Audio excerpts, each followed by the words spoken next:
I held the bundle of human hair tightly in my trembling hands, the smell of burnt incense filling the small shrine. My heart pounded as the old priest's voice echoed in the dark room, chanting words I barely understood. "Tonight, you choose," he hissed. "Ungodly wealth or your soul." I swallowed hard. "I choose the wealth." The priest grinned, his rotten teeth glinting in the dim candlelight. "Then bring me the hair of every man who sits in your chair. Each strand carries life, and life brings power. You will be rich beyond imagination, but the spirits will demand their price." I hesitated. "What price?" He leaned closer, whispering, "The price of blood." My breath caught. He handed me a small black pot, filled with a strange red liquid. "Mix the hair with this potion every night. Do it without fail, and your enemies will fall, your business will flourish, and money will chase you. But miss a night, betray the spirits, and they will claim your soul." I nodded slowly, my greed outweighing my fear. "I'll do it." He smirked. "Remember, once you start, there's no going back." The next morning, I opened my barber shop with a new hunger in my heart. Every customer who came in for a haircut left lighter, not just in hair but in spirit. I swept the floor obsessively, collecting every strand, no matter how small. That night, I burned the hair in the black pot, just as the priest instructed. The smell was foul like burning flesh, but I pushed through. The flames roared unnaturally high, and when they died, a strange gold coin appeared in the ashes. The next day, customers poured into my shop like never before. My tips tripled, and more people kept coming. Money started flowing, and I bought new chairs, mirrors, and tools. Within weeks, I upgraded from a small shop to a modern salon. But the magic demanded more. The priest visited me at night, his eyes glowing faintly. "You're doing well," he said, "but the spirits are hungry. They want hair from children too." I froze. "Children? That's too much." He sneered. "Do you want to remain a poor barber forever, or become a king?" The next day, a mother brought her little boy for a haircut. My hands shook as I clipped his soft curls, hiding them quickly in a black bag. That night, the ritual flames burned brighter than ever. The next morning, I woke up to a bank alert. 5 million naira had mysteriously appeared in my account. Soon, I was living a life most people only dreamed of. I drove luxury cars, wore designer suits, and moved into a mansion. The city whispered my name, calling me the young millionaire barber. But with the wealth came strange things. Shadows moved in my house when no one was there. Customers complained of nightmares after visiting my shop. Some of them fell sick and never returned. One night, I heard a knock on my door. When I opened it, there was no one there, just a bag filled with human teeth. I ran to the shrine the next day. "What's happening to me?" I demanded. The priest laughed. "The spirits are claiming their share. Every coin you spend drips with blood. Do you regret your choice?" I stammered no. I just wanted to stop. He shook his head. "It's too late to stop. The only way out is death." Weeks later, news spread that 3 of my regular customers had mysteriously died in their sleep. The police started asking questions, and whispers of dark magic spread through the neighborhood. One afternoon, as I cut a man's hair, he stared at me through the mirror and said, "Do you think you can keep this secret forever?" I froze. "What did you say?" He smirked. "The spirits are coming for you." When I turned around, he was gone. The chair was empty. You think this barber's wealth is a blessing? Wait until you see the horror that follows. Stay tuned for the next chapter because the curse is only beginning to claim its victims. Like, comment, and subscribe. This is just the start of the nightmare. The morning after that chilling encounter, I woke up drenched in sweat. My expensive sheets were soaked, and the air in my mansion felt heavy, almost suffocating. I checked my bank app. Another mysterious credit, this time 10 million naira. I should have been happy, but the fear in my chest grew deeper. At the barber shop, customers still lined up, unaware of the dark magic fueling my wealth. My hands trembled as I cut hair, sweeping every strand into my black ritual bag. But whispers had started spreading around the neighborhood. People were saying strange things.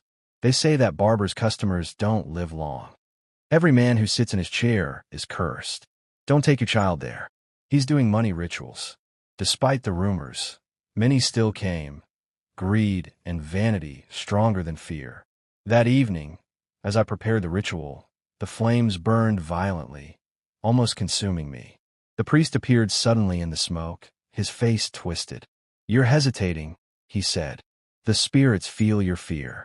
"I'm not afraid," I lied, my voice shaking. He stepped closer, his eyes glowing red. "If you ever stop feeding them, they will take everything, your wealth, your body, and your soul. Never forget, boy, you are theirs." The next day, disaster struck. A young man who had just left my shop collapsed in the street. People screamed as he convulsed, blood coming from his nose. He died before the ambulance arrived. Crowds gathered outside my shop, shouting accusations. "Witchcraft. He's killing people for money. Close this place down." The police came, questioning me. I denied everything, showing them my licenses and receipts. They found nothing, at least nothing they could understand.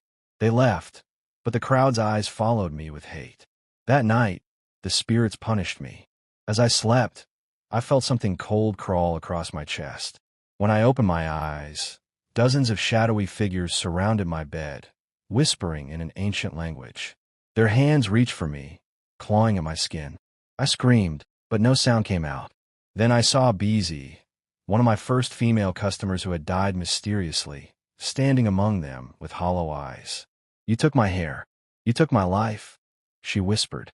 I jumped out of bed, but the figures vanished, leaving only the smell of burnt hair behind. Desperate, I went back to the priest. "The spirits are haunting me," I cried. He laughed darkly. "Did you think you could take life without paying? This is only the beginning." "I can't take this anymore," I said. "I want out." He grabbed me by the collar. "There is no out. The only escape is death. But if you want to delay the wrath, you must offer a sacrifice. A friend, a family member, someone close to you." My heart sank. "No, I can't do that." He smirked. "Then prepare to be destroyed." Days later, during a busy afternoon at the shop, my childhood friend Chike walked in, smiling. "Bro, I hear you're now the richest barber in Lagos. Cut my hair." My blood ran cold. The spirits whispered in my ear, "He will be the sacrifice." I froze with the clippers in hand, sweat dripping down my face. Chike laughed. "What's wrong? You look like you've seen a ghost." As I cut his hair, I felt every snip like a dagger to my heart. When he left, I fell to my knees crying. That night, the ritual flames turned black. The next morning, Chike was found dead in his apartment. The news exploded. Social media dragged my name through the mud. Videos of my shop went viral. Barber of Death. Is this the end of his ungodly wealth? Reporters swarmed my mansion. The police returned, this time with a warrant. While they searched my property, the priest appeared in the shadows, unseen by them. He whispered, "You fed them well. Now feed them more." I shouted, "Leave me alone." The officers turned to me, confused. "Who are you talking to?" I stammered, "No one." They left, but my neighbor's eyes burned with hatred. That night, as I stared into the mirror, my reflection smiled back at me, though I wasn't smiling. Its eyes glowed red. "You're ours," it said, before the mirror cracked. "You think his victims are done haunting him? Wait until the spirits take their revenge in public." Stay tuned for the next chapter. The morning after the mirror cracked, my mansion no longer felt like home. The walls whispered at night, my shadows moved without me, and every corner seemed to hide something watching me. I could barely sleep. Outside, a crowd of angry neighbors gathered daily, throwing stones and shouting, "Bring out the ritualist. God will punish you. Shut down his evil business." The once admired, young millionaire barber had become a public enemy. The police placed me under investigation, and my accounts were temporarily frozen. The luxurious life I had built started to crumble overnight. That evening, I received a call from Saad, a woman I once trusted with my secrets. She was one of my early loyal customers, always defending me online against accusations. "Amara," she said softly, "I know you're in trouble. Let me help you." My chest tightened. "You shouldn't come near me. The things happening around me are not normal." She insisted, "Meet me at the old warehouse at midnight. There's something you need to see." I hesitated but agreed. At midnight, I drove to the warehouse. The air was cold, heavy with an unnatural silence. Saad stood under a broken lamp, her face shadowed. What did you want to show me? I asked, my voice trembling. She stepped closer, her smile strange. You think you're the only one who can play with dark magic? Before I could respond, masked men emerged from the shadows, surrounding me. My heart pounded. What is this? I shouted. Sod laughed, her voice cruel. You became rich and forgot those who helped you rise. Now you'll pay. The table. Our own society of magic. Want your head. They'll take your wealth and your soul. My blood froze. You betrayed me. She smirked. No, you betrayed us first. The men attacked. I fought back, but they were too many. They pinned me to the ground, dragging me toward a strange altar set up in the warehouse. Sod stood over me, holding a black dagger. The spirits you serve now belong to us. Your wealth, your power, everything. You'll lose it tonight. Suddenly, the priest who initiated me appeared in the doorway, his voice booming. You dare challenge the one I own? Sod's men froze. The priest raised his staff, and a violent wind tore through the warehouse, knocking everyone down. The candles on the altar went out, and the ground shook. You cannot take what belongs to the spirits, he roared. Sod screamed as a dark shadow rose from the floor, swallowing her whole. Her men fled in terror, leaving me trembling on the cold ground. The priest helped me up, his eyes glowing. Do you see now? There is no loyalty in this world. Only the spirits never betray. I shook my head. I want to end this. I can't take this anymore. He snarled. End it? You can't end what is bound by blood. You owe them more lives, and until you pay, they will hunt you. The next day, videos of the warehouse incident leaked online. People claimed I was using demons to kill rivals. The footage showed shadows moving unnaturally around me and a screaming woman vanishing into thin air. The media exploded with headlines. Barber of Death caught summoning demons. Dark magic ritual caught on camera. My shop was vandalized. My mansion was set on fire by angry mobs. I barely escaped with my life. With nowhere to go, I hid in a remote village. But the spirits followed. At night, I heard Beezy's voice whispering from the trees. You can't run, you can't hide. When I looked into the river, my reflection was no longer mine. It was a faceless shadow. One evening, I received a call from an unknown number. I answered, and a deep voice said, We know where you are. The table wants what's theirs. At sunset, your soul belongs to us. The call ended, leaving me shaking. Do you think the betrayal was the worst part? Wait until the spirits drag him into a war with forces darker than anything he's ever known. Stay tuned, because the next ritual will demand more than just hair. It will demand his life. Like, comment, and subscribe. This story is only getting deadlier. The sun was setting behind the hills when I arrived at the riverbank where the priest had summoned me. The air was thick with the smell of burning herbs, and strange markings were drawn across the sand. You are being hunted, the priest said without looking at me. His eyes glowed faintly in the dying light. I know, I whispered. They said at sunset my soul belongs to them. He turned sharply, gripping my collar. That's because you've broken the balance. The table is older than you can imagine, and they have their own pact with the same spirits you serve. They want to claim you as their offering. My hands trembled. What can I do? How do I stop them? The priest's voice dropped. There is only one way. You must give the spirits something far greater than hair. They demand blood from someone of your own bloodline. I staggered back. You mean a family member? He nodded slowly. Your brother, your mother, your child. Anyone whose blood is tied to yours. Do this, and the spirits will protect you from the table. No, I said firmly. I won't kill my family. He smiled coldly. Then prepare to die. That night, I returned to the abandoned house where I was hiding. My younger brother, Uche, had come to visit, worried about me. Bro, he said softly, this thing you're involved in, it's destroying you. Let's go to the church. Let's pray. Tears filled my eyes as I looked at him. He was innocent, and yet the spirits demanded his life. The whispers started, low at first, then louder. Take him. Sacrifice him, or we will take you both. I shook my head violently. No, leave him alone. Uche stepped closer. Amara, who are you talking to? Suddenly, the lights went out. The house plunged into darkness. The air turned freezing cold, and a shadowy hand rose from the floor, reaching for Uche. He screamed. I grabbed a machete and swung wildly, but my blade passed through the shadow like smoke. The whispers grew louder. Choose, or both die now. Uche clung to me. Please, let's leave this place. I fell to my knees, crying. Take me. Take me instead. The shadows stopped, hovering above us. Then they hissed. We will give you until midnight. Bring us the blood, or we will come for you. They vanished, leaving the room silent but cold. Terrified, I called the priest. They want my brother's blood. I can't do it. Please, there has to be another way. The priest's voice was calm. The only alternative is to fight the table before midnight. Kill their leader, and the spirits may spare you. But if you fail, both you and your brother die. Where is their leader? I demanded. He sent me a location, an old abandoned nightclub in the heart of the city, a place notorious for secret gatherings. At midnight, I stormed into the nightclub armed with my machete and charms the priest gave me. The air reeked of blood and incense. Candles lit a circle where the table's members stood chanting in black robes. Their leader, a tall man with a scar across his face, turned to me and smiled. You came to die. I raised my machete. Not today. He laughed. Do you think you can kill me?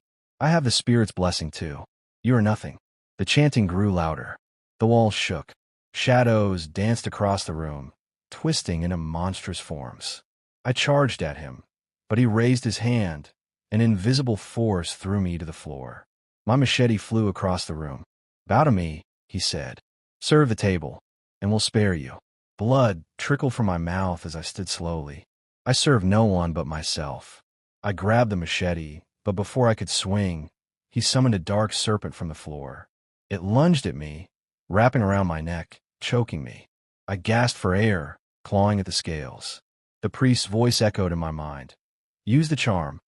With my last strength, I ripped the charm from my pocket and slammed it against the serpent. It shrieked and vanished in a burst of black smoke. The leader staggered back, weakened. I lunged forward, driving the machete into his chest. He screamed as his body burst into flames, disintegrating into ashes. The chanting stopped. The other members fled, screaming in terror. The candles went out. Silence filled the room. I stumbled out of the nightclub, bleeding and exhausted. My phone buzzed. A message from an unknown number. You killed him, but the table is bigger than one man. You started a war. At that moment, a car screeched to a stop beside me. Saad stepped out, her eyes glowing unnaturally. You thought killing him would save you, she said with a twisted smile. Now you belong to us. Before I could react, shadows erupted from the ground, pulling me into darkness. The darkness swallowed me whole. I couldn't breathe. I couldn't scream. My body felt weightless as I was dragged through what felt like an endless void filled with whispering voices. They hissed my name, laughing and crying all at once. Suddenly, I crashed to the floor of a massive underground temple.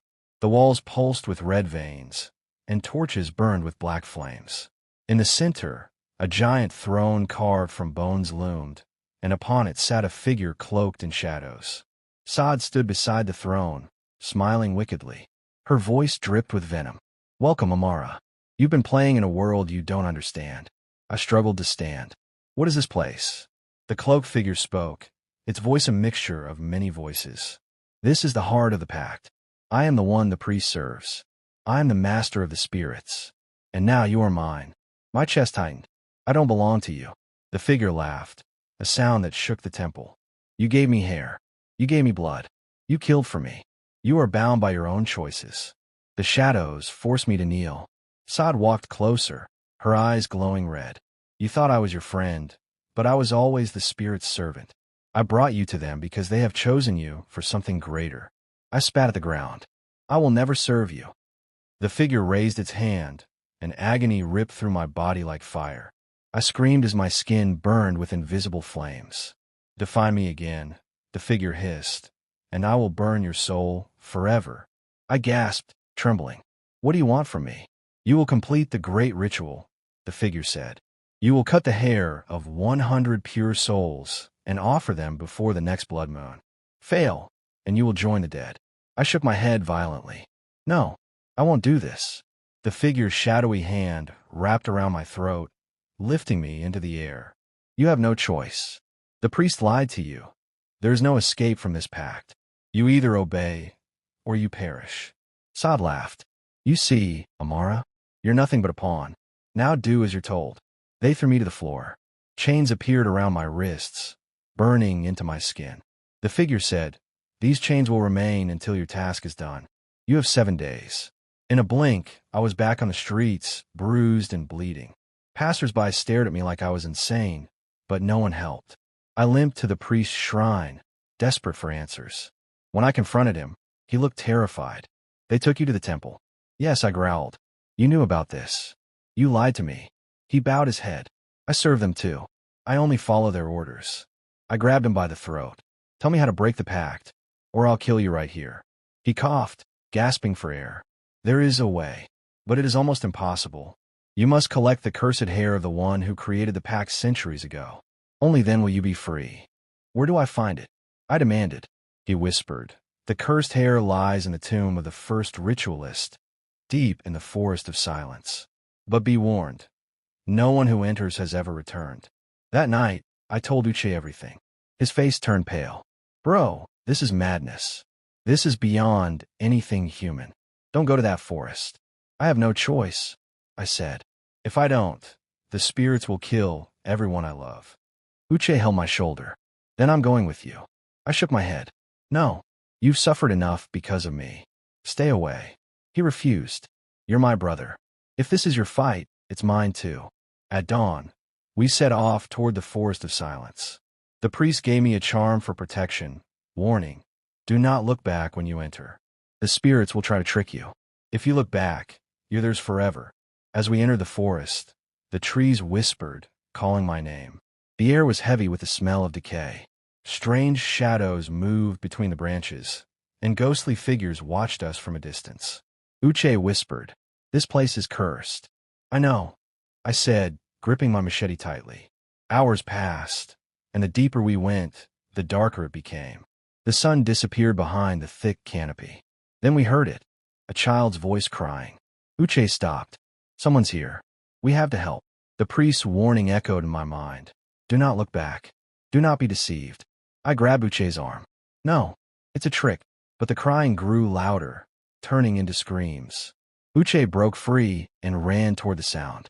"No," I shouted, chasing after him. We burst into a clearing where a small hut stood, glowing faintly. Inside, a figure with long black hair sat with its back to us. "Who's there?" I called. The figure slowly turned. It was a woman with hollow eyes and a mouth full of sharp teeth. Her hair stretched unnaturally long, crawling across the floor like living snakes. "You seek the cursed hair?" she hissed. "Then you must pay with your blood." The ground cracked open, and dozens of skeletal hands rose, grabbing at our legs. Uche screamed as they pulled him down. "Amara, help me," he cried. I slashed at the hands with my machete, freeing him, but more kept coming. The woman laughed, her hair whipping around like blades. I charged at her, cutting through the strands. She screamed, and the forest trembled. From her head fell a single lock of glowing white hair, the cursed hair. I grabbed it, clutching it tightly. The forest roared in anger as we ran for our lives. The woman screamed, "You may have it, but you have awakened something far worse." We escaped the forest, collapsing on the ground, gasping for breath. The cursed hair pulsed in my hand like a living thing. Before I could celebrate, the sky darkened, and the shadow of the cloaked figure appeared above us. "You have taken what is mine," it hissed. "Now you will burn for it." "You think escaping the forest gave him freedom? Wait until you see what the spirits do to reclaim what's theirs." Stay tuned, because the next attack will unleash a darkness that no man can outrun. Like, comment, and subscribe. This horror is far from over. The cursed hair pulsed in my palm, glowing faintly, as if it were alive. Uche stared at it with wide, terrified eyes. "Bro, what is that thing?" he whispered. "It's the only way to break the pact," I said, my voice trembling. "But the spirits, they want it back." As if to confirm my words, a violent wind howled around us, and the sky darkened unnaturally. Black clouds swirled above, and from them, thousands of shadowy hands reached down toward us. "Run!" I shouted. We sprinted through the forest, branches tearing at our skin. The whispers of the spirits filled the air. "Give it back, or we will take your soul." Behind us, the cloaked figure's shadow rose, towering over the trees. Its voice boomed, "You dare steal from me? You will die screaming." We burst out of the forest and into the city, but the darkness followed. People screamed as the sky above Lagos turned blood red. Birds fell from the sky, and car alarms blared. Shadows crawled across the buildings, consuming everything in their path. Uche grabbed my arm. "Amara, this is not normal. You have to end this now." "I need the priest," I said. "He knows how to use the hair." We raced to the shrine, but when we arrived, the priest was gone. The shrine was in ruins, burned to the ground. On the wall, written in blood, were the words, "No one escapes the spirits." As we stood there, a voice behind us said, "Looking for me?" We turned to see Saad, her eyes glowing brighter than ever, her skin cracking with dark veins. She was no longer fully human. She was something else. "You think you can use that hair against us?" she hissed. "It will destroy you before it saves you." I raised the cursed hair, feeling its energy burn into my hand. "Stay back, Saad. I'm warning you." She laughed. "You're nothing without the spirits. You owe them everything. Give me the hair, and maybe they'll let you die quickly." "I'll never give it to you," I said through clenched teeth. Her face twisted in rage, and she lunged at me with supernatural speed. Uche tackled her, but she flung him aside with one hand, sending him crashing into a wall. I held the hair high, and it glowed brighter, blinding her. She screamed as smoke rose from her skin. "No, you don't know what you're doing." The cursed hair wrapped around my arm like a serpent, merging with my skin. Pain seared through me, but I didn't let go. The power surged through my veins, and for the first time, I felt stronger than the spirits. The cloaked figure materialized behind Saad, towering over her. "You fool! You bonded with the cursed hair. It will consume you from within." I gritted my teeth, my eyes glowing white. "Then let it consume me. I'd rather burn than serve you." The figure roared, and the city shook. Windows shattered, cars flipped, and people ran screaming. Shadows swarmed toward me, but the cursed hair unleashed a wave of light that burned them away. Saad shrieked as her body disintegrated into ashes. The figure staggered, pieces of its form crumbling. "You cannot kill what is eternal." I charged forward, driving my glowing fist into its chest. The explosion of light tore through the night, blasting the figure apart. The city went silent. The sky cleared. The shadows vanished. I collapsed to the ground, my arms still wrapped with the cursed hair, now embedded deep into my flesh. Uche crawled to me, his face pale. "Bro, you did it. You killed it." I shook my head weakly. "No, I didn't kill it. I just weakened it." As I spoke, the hair tightened around my arm, its energy pulsing violently. A voice whispered in my head, "You belong to us now. You are the new vessel." I screamed as the hair crawled up my neck, merging with my body. Uche tried to pull it off, but it burned him. "Amara, fight it," he cried. I could barely speak. "Get away from me." That night, I locked myself in an abandoned building, the cursed hair feeding on me. I saw visions of the first ritualist, his eyes hollow, his body consumed by the same hair. "You are me now," he said in the vision. "You will continue the curse." "No," I growled. "I'll end it." The hair pulsed, whispering, "You can't end what has no beginning." The next morning, I stumbled into the streets, my appearance horrifying. The hair had spread across my body like black veins, my eyes glowing faint white. People screamed and ran from me. News cameras captured the scene, labeling me the cursed barber. Social media exploded with videos of me wandering like a monster. Suddenly, the ground cracked, and the shadows of the table emerged again, bowing before me. "You are our new king," they hissed. "No," I shouted. "I won't serve you." They laughed. "You already do. The curse has chosen you." In that moment, I realized the terrible truth. The curse wasn't something I could destroy. It had made me its vessel, its master and slave at the same time. I turned to Uche, who stood trembling in the distance. "Run. Don't ever come near me again." He shook his head. "I won't leave you." Tears burned my eyes. "You have to. If you stay, The spirits will take you too. As he backed away, the shadows surrounded me, bowing. I looked up at the sky, screaming in rage as the curse fully merged with me. The days after the battle were a blur of blood and whispers. I no longer felt human.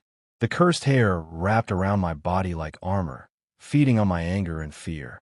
Every night, I heard voices, thousands of them, screaming, chanting, demanding more souls. When I walked through the city, people ran in terror. News reports called me the demon barber, claiming I had murdered dozens. The strange thing was, I didn't remember killing anyone. Yet, every morning, I woke up covered in blood that wasn't mine. One night, I caught my reflection in a store window. My skin was cracked with black lines, my eyes glowing pale white, my veins pulsing with a dark light. I punched the glass in rage, but instead of shattering, the reflection smirked at me. "You are no longer Amara," it whispered. "You are the curse itself." "No," I shouted, but my voice cracked, sounding inhuman. The table's remaining members began to worship me. They left offerings of human bones and blood at my doorstep. "Master," one of them said, kneeling, "command us, and we will bring you more sacrifices." I snarled, grabbing him by the throat. "I am not your master." But the cursed hair lashed out on its own, strangling him and absorbing his life force. His body turned to ash in my hands. The power surged through me, intoxicating and horrifying at the same time. I fell to my knees, screaming, "What are you turning me into?" The voices laughed. "You were always ours. You are the hunter now." That night, I lost control completely. The curse took over, dragging me into the streets. I saw flashes of faces, men, women, children. The hair slithered from my body like tendrils, piercing their skin, draining their life. Their screams echoed in my ears, but I couldn't stop. By morning, 20 people were dead. The police declared me a national threat, and soldiers were deployed to hunt me down.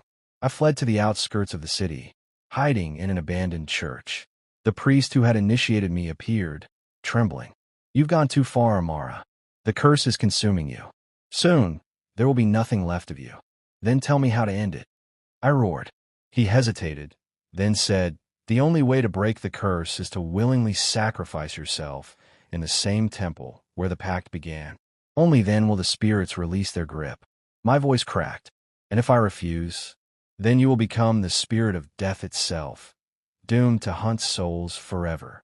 I thought of Uche, of the innocent lives I had taken, of the monster I had become.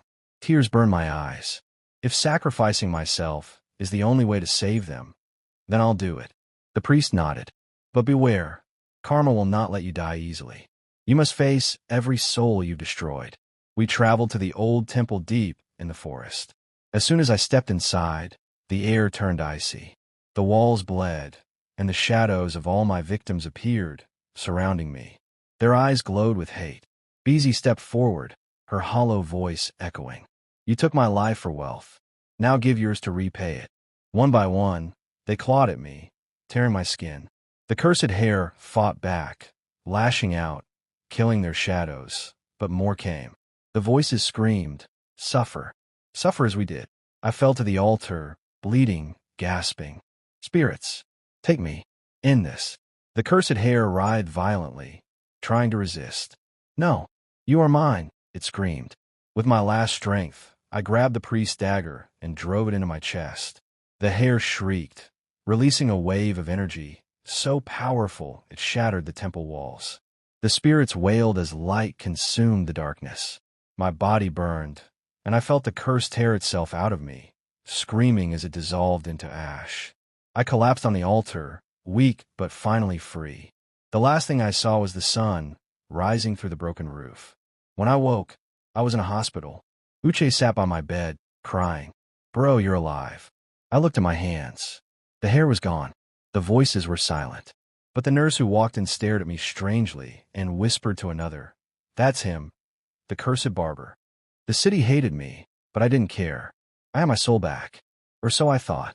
That night, as I slept, I heard a faint whisper in the darkness. "We are not done with you. Not yet. You think sacrificing himself freed him completely? Wait until karma delivers its final blow."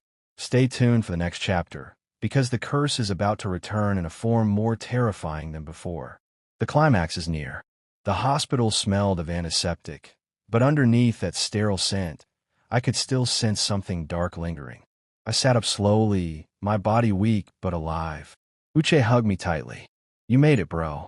You're free now," he said, tears of relief streaming down his face. I want to believe him, but deep inside, the whispering never truly stopped. It was faint, like a shadow breathing in the corners of my mind. 2 weeks later, I tried to rebuild my life. My barbershop was gone, burned down by angry mobs. My mansion was in ashes. The media still called me a monster, and my face was plastered everywhere as the Barber of Death. People crossed the street when they saw me, muttering curses under their breath. One afternoon, I walked through the market, hoping to buy food. Suddenly, a woman screamed, pointing at me. "That's him, the ritualist." Before I could react, a crowd formed. They threw stones, shouting, "Demon! Murder! You deserve to die." I ran, shielding my head, until I escaped into an alley. My knees gave out, and I sank to the ground, shaking. God, why won't this end? That night, I woke to find my reflection standing outside the mirror, grinning. Its eyes glowed white, and its voice was both mine and something far older. "You thought stabbing yourself ended the curse. Fool! You didn't kill it. You became part of it." My chest tightened. "No, I broke it. I felt it leave me." The reflection laughed, a sound that echoed like 1,000 screams. "The curse never leaves. It hides. It waits. And now, karma comes for you." The next day, I tried to leave Lagos, hoping to disappear into another city. On the bus, people stared at me, whispering. An old man approached and said, "You can run from people, but not from what follows you." Suddenly, the bus screeched to a stop. Black smoke seeped through the windows, and the passengers began to choke. The driver screamed, but when I turned to the road, I saw them, shadows of my victims standing ahead, blocking the way. The smoke formed in Abizi's face. "You took our lives for wealth. Now we take yours for justice." The passengers fled in panic. I stumbled out, coughing, as the shadows surrounded me, clawing at my skin. I screamed, "What do you want from me?" They hissed, "Your suffering. Your disgrace. Your soul." I collapsed to my knees. "You've taken everything from me. Isn't that enough?" Abizi's voice was cold. "Not enough. You still breathe." The ground split open, and I fell into darkness. I landed in a pit filled with bones and burning hair. The air stank of death. The shadows circled me, chanting. A figure rose from the bones, a monstrous version of me, with the cursed hair writhing across its body. Its voice was a distorted growl. "I am what you try to kill. I am your sin, and I am your karma." The monster lunged at me, tearing at my flesh. I fought back, punching, screaming, but it was like fighting myself. Every blow I landed, I felt the pain in my own body. In desperation, I screamed, "If this is my punishment, then take me. End it now." The monster laughed, pinning me down. "No, Amara. Death is mercy. We will not kill you. We will make you live as the monster you fear." It merged with me, its black veins spreading through my body. I felt my humanity slip away as the darkness consumed me again. When I woke, I was back on the streets, but something was wrong.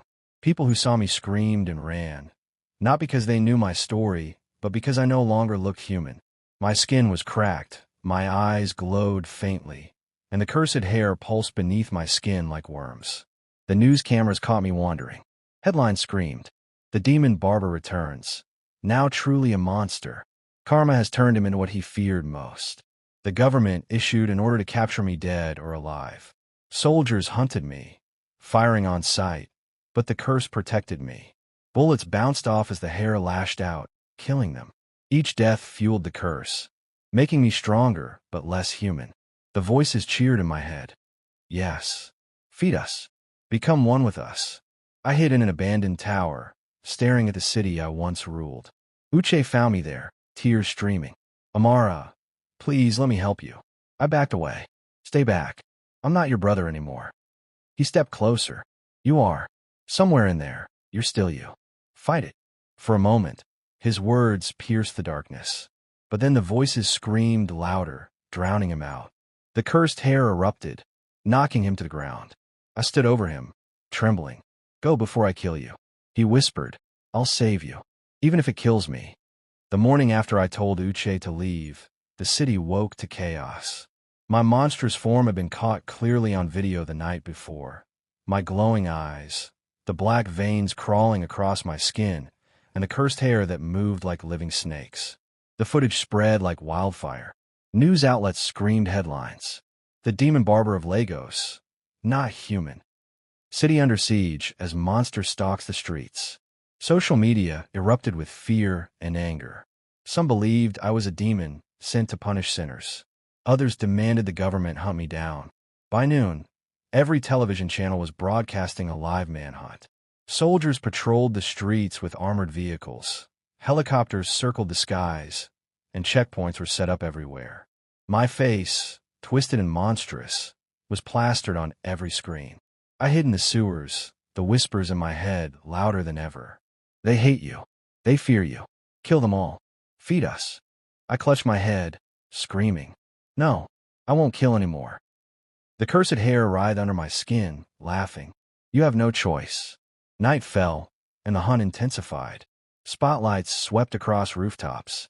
Drones buzzed overhead. From the shadows, I watched soldiers moving in formation. They were coming for me. Suddenly, an explosion rocked the street. Smoke and fire erupted as shadows rose from the ground. Spirits, hundreds of them, summoned by the curse. They attacked the soldiers, tearing them apart. I screamed, "Stop! Leave them alone." But the spirits didn't listen. Cameras captured everything, live on national TV. The entire country watched as a monster fought alongside ghosts against human soldiers. The government called me a threat to humanity. Helicopters opened fire. Bullets tore into me, but the curse healed every wound instantly. The hair lashed out, striking the helicopters, sending one crashing into a building. The explosion lit up the night sky. People screamed from their balconies. Children cried. The entire city trembled. In the chaos, Uche appeared, running toward me. "Amara, stop.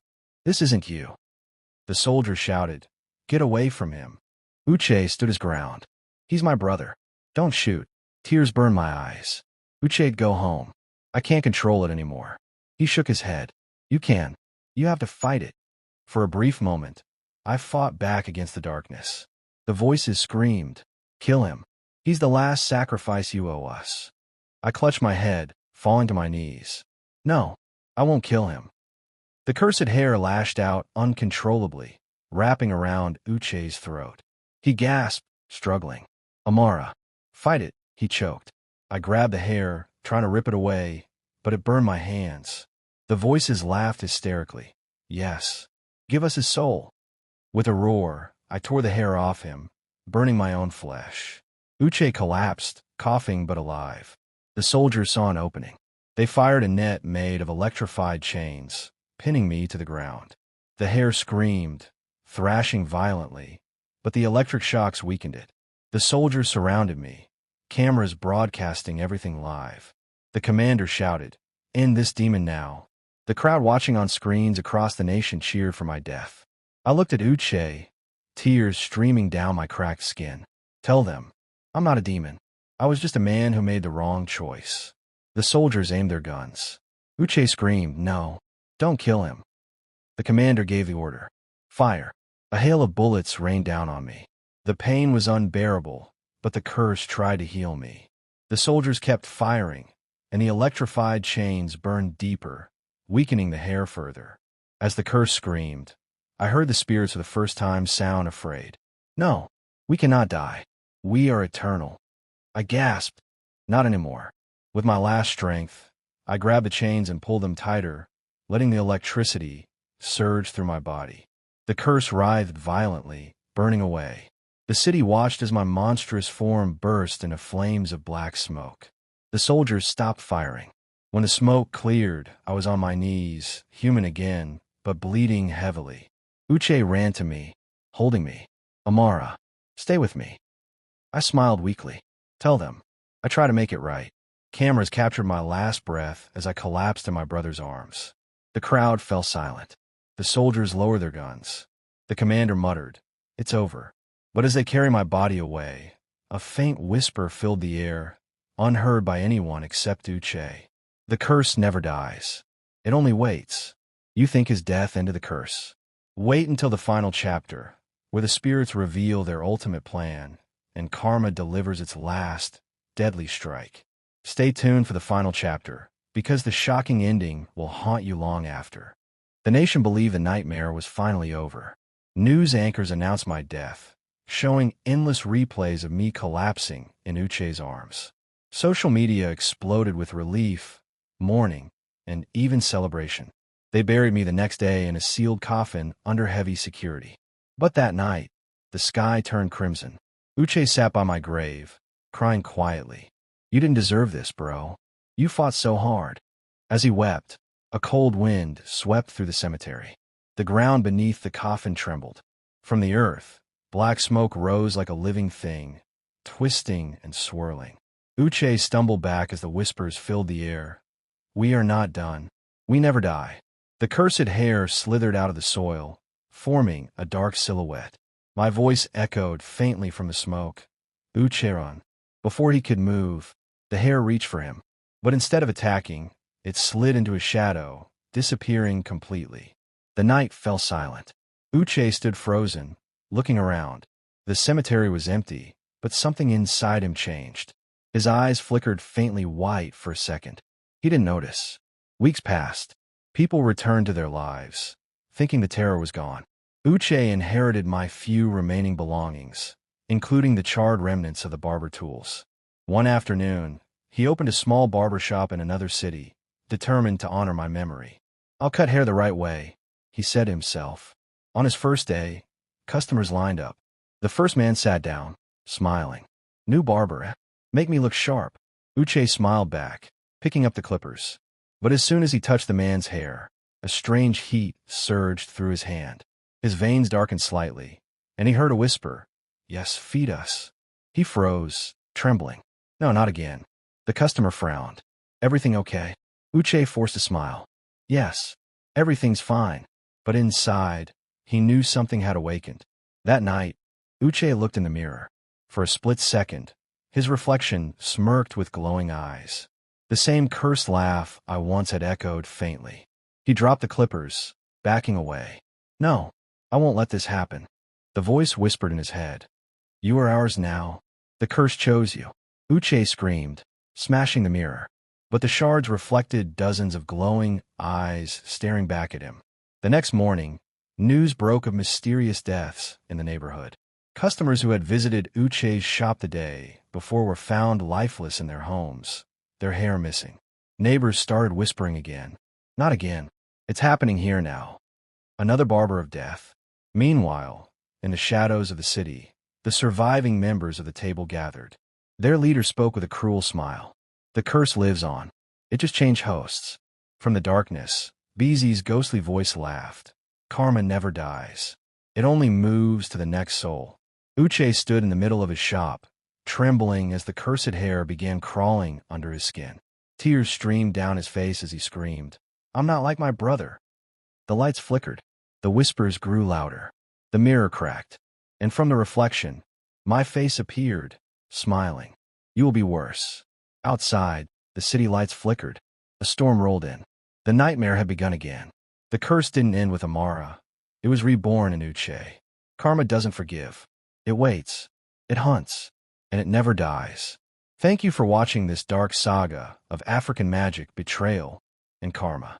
If this story kept you on edge, like, comment, and subscribe for more spine-chilling tales.